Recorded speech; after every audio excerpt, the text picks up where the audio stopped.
Alright, so here's the idea. Let's say you've got a shot and you're going to hit it from here to that green. Okay, so we're already faced with an obstacle. We've got a bunker to get over. We've got a hillside on the other side that if we don't land it on the green and stop it, it's going to just roll off the other side.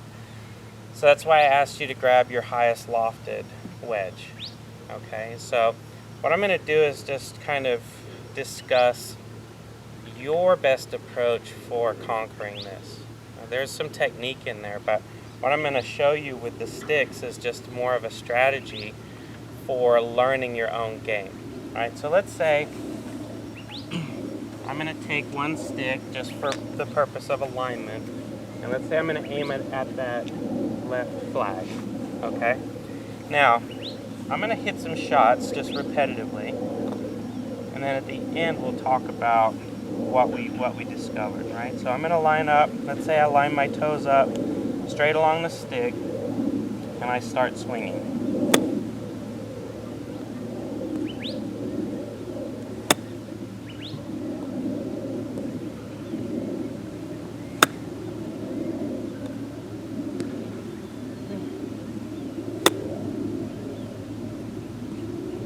So the idea is I'm not looking up, I'm making a swing.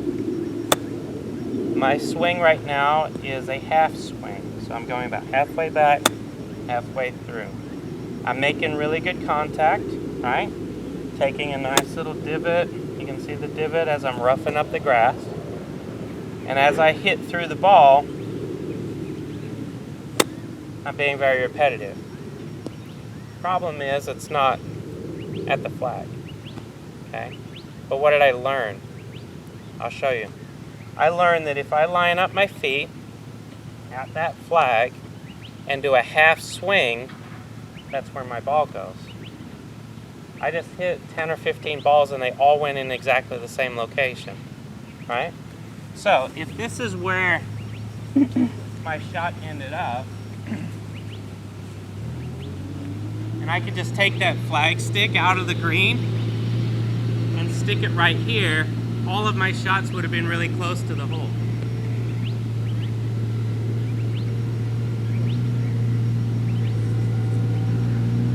So if that was the flag, I'd be a great golfer. Yeah. Right? Sure. Love it.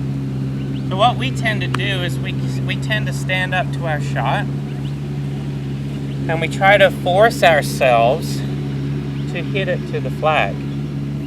We don't actually learn what we're capable of. I just learned what I'm capable of. I'm capable of a shot that goes 5 degrees right of my aim and goes that distance based on a half swing. Okay? So if I had a choice to make and I said, okay, well, I'm going to now learn what I'm capable of, half swing equals I need to aim 5 degrees left and I need to be that distance, right? So in real life, I just learned what I'm capable of. That flag is, the orange stick is short of the green. Let's say it's short of the green by 4 paces. So if I go from here, 1, 2, 3, 4, let's say 5 paces, and then instead of aiming at the flag, if I now aim at the left edge of the green, okay, and then I just do my half swing, and I start to produce something consistently. See where I'm going with this? We play golf by guessing, or we play golf by predicting. A guess is a guess, a prediction is a calculated guess. You can't base your prediction on 0 facts, okay? So what I've learned by working with players of all skill levels, and this goes from the beginner golfer all the way to the tour player, is there hasn't been enough data collection. And there hasn't been enough collection on what you can comfortably manage, right? All you know is some days you happen to hit great shots from a certain distance, and other days you don't. So that's what we're going to do today, is we're going to learn your distance, whatever that is. So we're going to learn that there's a particular aim or trajectory, right? So we'll say aim is always a constant here. But what we learned is that my trajectory is actually to the right of my aim. And when I do a half swing, it goes this many yards. Right? So our objective is to set a line with 0 target. So we're going to hit this way up the hill. We're going to set a line at our feet. We're going to get some balls, and we're just going to do half swings. And we're not even going to look up. I'm going to do just exactly what I did. So when I plopped down here, all I did was make a swing, and I raked over another one, and I made a swing, right? And then I looked up, and I found my scatter pattern. So you see where I'm going with this? Okay. So if we learn our distance, we can chart that. In fact, you can get a Sharpie and write that right here on your club. My half swing goes 5 degrees right and 33.2 yards, right? Whatever your number is, you learn your number instead of trying to magically pull out of a hat that shot that, okay? So as you've done this in the rest of your game, it makes sense. You know how far you hit an 8-iron. Right. How did you learn that? Well, you observed yourself hitting lots of 8-irons, and then you figured out, well, I think my 8-iron goes this far. So you don't pull an 8-iron out when you have a 200-yard shot. And you don't pull an 8-iron out when you have a 50-yard shot. Right? So this is the same thing. The highest lofted club will produce the most spin and the highest loft for your shot. If you stay confident and stay down and make a nice swing, you get really good contact and good spin.